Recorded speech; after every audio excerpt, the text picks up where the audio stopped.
ఇవాళ మనం ఇప్పటికి 10 డేస్ అయిందా పోస్ట్ అంటే గైనకోమాస్టియా సర్జరీ అయ్యి 10 డేస్ అయిన అబ్బాయితో మాట్లాడదాం. He presented to us with grade 2B gynaecomastia. So surgery అయిపోయింది. అంటే మనం తన దగ్గర నుంచి తనకి ఎలా అనిపించింది before surgery and after surgery ఎలా ఉందో ఒకసారి విన్నాం. ఓకే, చెప్పు. బిఫోర్ సర్జరీ అంటే లెస్ కాన్ఫిడెంట్ ఉంది. అంటే what was the main thing, అంటే నీకు ఏంటి ఇబ్బంది పడేవాడి? అంటే ఇట్లా పెయిన్ వచ్చేసారు అప్పుడు ఇట్లా కొంచెం ఇట్లా వంగి నడిచాడు. ఇట్లా ఇక్కడ పెయిన్ వచ్చేది. ఓకే, అంటే ఇంకా కాలేజీలో కూడా అంత ఫ్రీగా తిరగకపోవచ్చు. ఓకే, షెట్ ఎవరైనా టీజ్ చేయడం చేయడం లేదు. Very good. ఓకే, నాకే అన్కంఫర్టబుల్ టీ షర్ట్స్ అవన్నీ వేసుకునేవాడు? టీ షర్ట్స్ ఇంకా కాలేజ్కి వేసుకో, ఓన్లీ ఇంట్లోనే వేసుకున్నావు? ఓన్లీ ఇంకా షర్ట్స్ ఫ్రీ ఉంటాయి, ఓన్లీ షర్ట్స్ వేసుకున్నాడు. ఓకే, సో తిను యాక్చువల్గా మన దగ్గరికి వచ్చినప్పుడు హీ వాజ్ లీనింగ్ ఫార్వర్డ్, ఇలా ఉండి ఇలాగే నడుస్తూ ఉన్నాడు.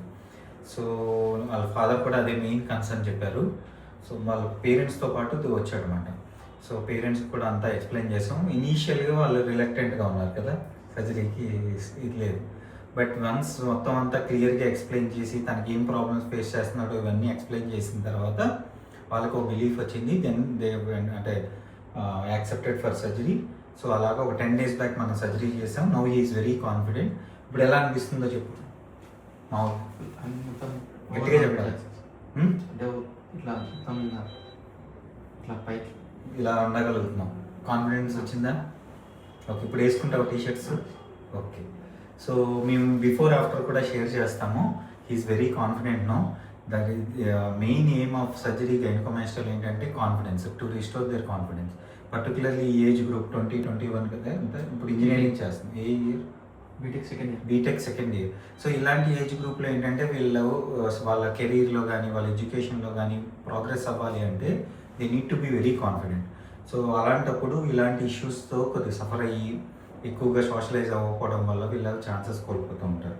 సో పేరెంట్స్ కూడా నా రిక్వెస్ట్ ఏంటంటే, if your kid is suffering, అంటే చెస్ట్ ఎన్లార్జ్మెంట్తో ఇబ్బంది పడుతున్నాడు, దాంతో కొద్దిగా కంఫర్టబుల్గా లేడు అంటే yes, it can be done and ప్రాపర్గా చేయొచ్చు. ఇట్ కెన్ బి అడ్రస్డ్ అంటే సైంటిఫిక్ వేలో ప్రాపర్గా సేఫ్గా మనం దాన్ని రిస్టోర్ చేయొచ్చు. And this is a day care surgery. Single డేలో మార్నింగ్ వస్తే ఈవినింగ్ కల్లా డిశ్చార్జ్ చేస్తాము. మీకు ఏమైనా డిస్కంఫర్ట్ ఫీల్ అయ్యావా సర్జరీ అప్పుడు? How was your surgery journey? ఎలా ఉంది? ఎలా అనుకున్నావు? ఎలా జరిగింది? అంటే కొంచెం భయం వేసింది. సర్జరీ అయిపోయిన తర్వాత అంటే ఏం తెలియదు, ఎనస్థీషియా. పెయిన్ తర్వాత పెయిన్ 3 days ఉండేది. లాస్ట్ అది స్టిక్కర్స్ ఎంత ఉంది? అంటే బేరబుల్గా ఉందా లేకపోతే అన్బేరబుల్గా అనిపించిందా? వేరియచ్చు. ఓకే, సో ఇట్స్ అంటే దీనికి ట్రీట్మెంట్ ఉంది.